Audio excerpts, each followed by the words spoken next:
So welcome everyone. I'm going to make a short video just kind of going over some help for that homework.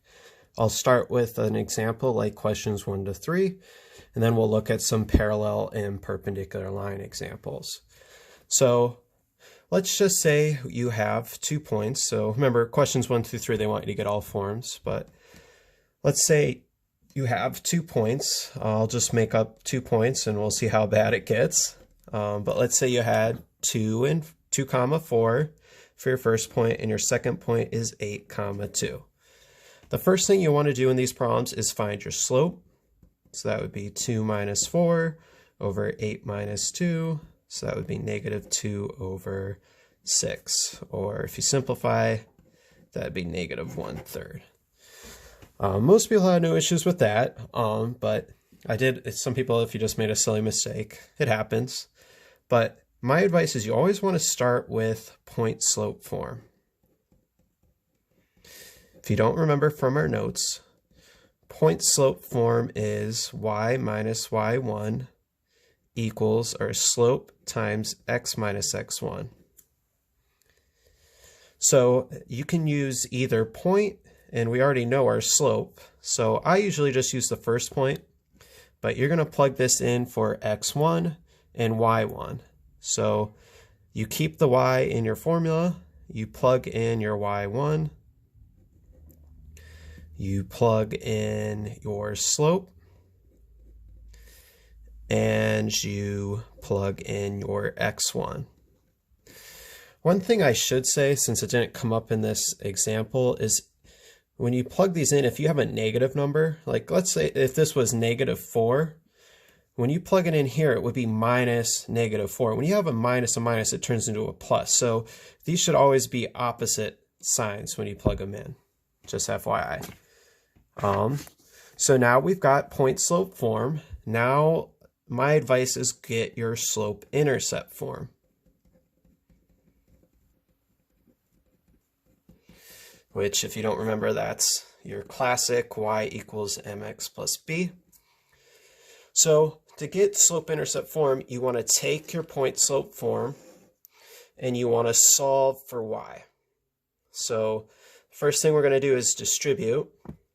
So on our right side, we're going to have negative 1/3 x. Oops, that's really sloppy. Negative 1/3 x. And then negative 1/3 times negative 2 would be positive 2/3.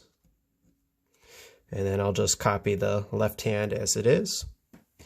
So to get y by itself, all we have left is add 4.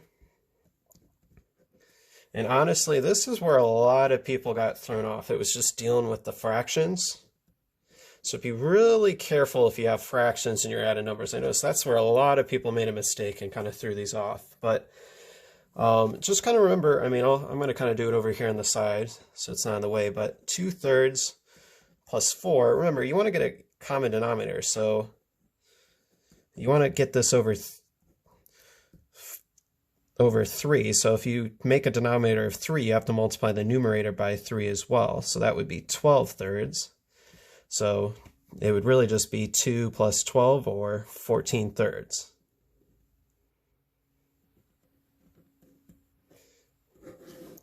So that's our slope intercept form. Now we're ready to get it in standard form. Standard form, if you don't remember, is ax plus by equals c. So really all this form means is you want to get all your variables to the left-hand side and set it equal to your constants. So working from our slope intercept form, we want to first add that 1/3 x over. And when I rewrite it, I'm going to put the x term first. So I'm going to write it as 1/3 x plus y equals what we have left on the side, which is our constants. And like I said, even when we did the notes, some books might be more picky. They might not want you to have a fraction. They might not want you to have a negative lead. I'm pretty easygoing. As long as you get your variables and it goes in the order x, y, constants, that's all I'm looking for. So that's the idea with problems 1 to 3. Find your slope, get it in point slope form. once you've got it in point slope form, solve for y. So distribute your slope, add over your constant on the other side, so you get y by itself.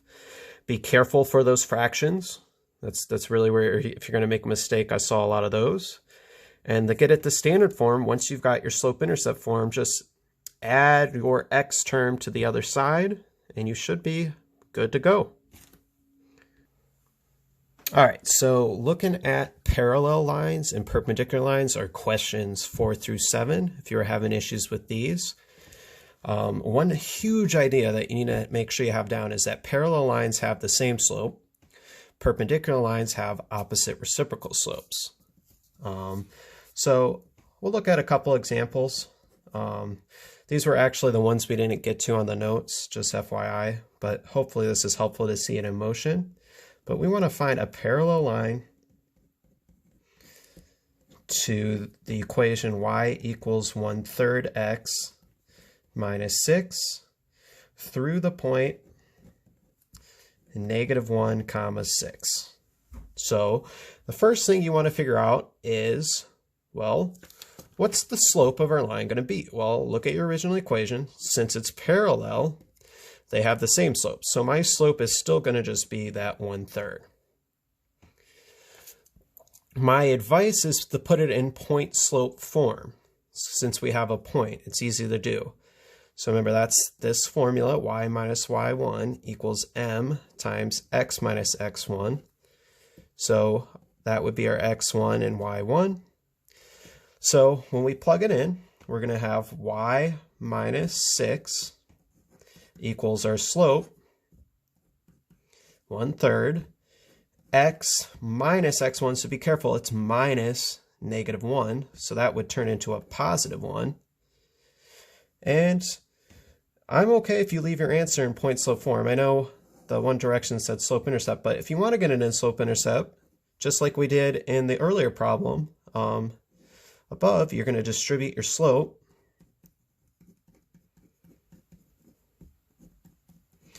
and you're going to isolate or get the y by itself. Be careful with your fractions. That's usually where we get messed up with questions like these. Make sure we're not cut off. Okay, cool. So 1/3 plus 6, well, if you get a common denominator, I'll just write it here. So if you want to get it, multiply both the top and bottom by 3, that would be 18/3 plus 1/3, or if you add those together, it would be 19/3. Let's just look at an example of perpendicular, just so we have one of each. So let's say you want a perpendicular line to the equation y equals 2x plus 5, and we want it to go through the point 1, 4. So this one's different because the first thing, like I said, your first goal should be to get your slope. So our slope is, of the original, is 2/1. Let's see where I could write this so I can see. So I'm gonna write that our old slope was 2/1. To get our new slope, because we got to do the opposite reciprocal, you flip your fraction. So if it's just 2, it's really 1/2.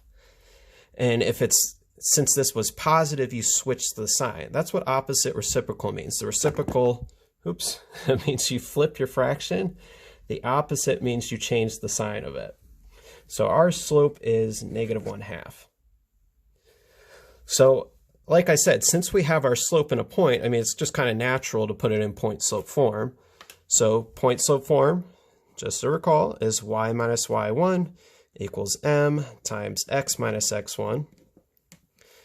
So we'll plug in our point. Remember, that's our x1 and y1. So we would have y minus 4 equals -1/2 is our new slope times the quantity of x minus our x1 value.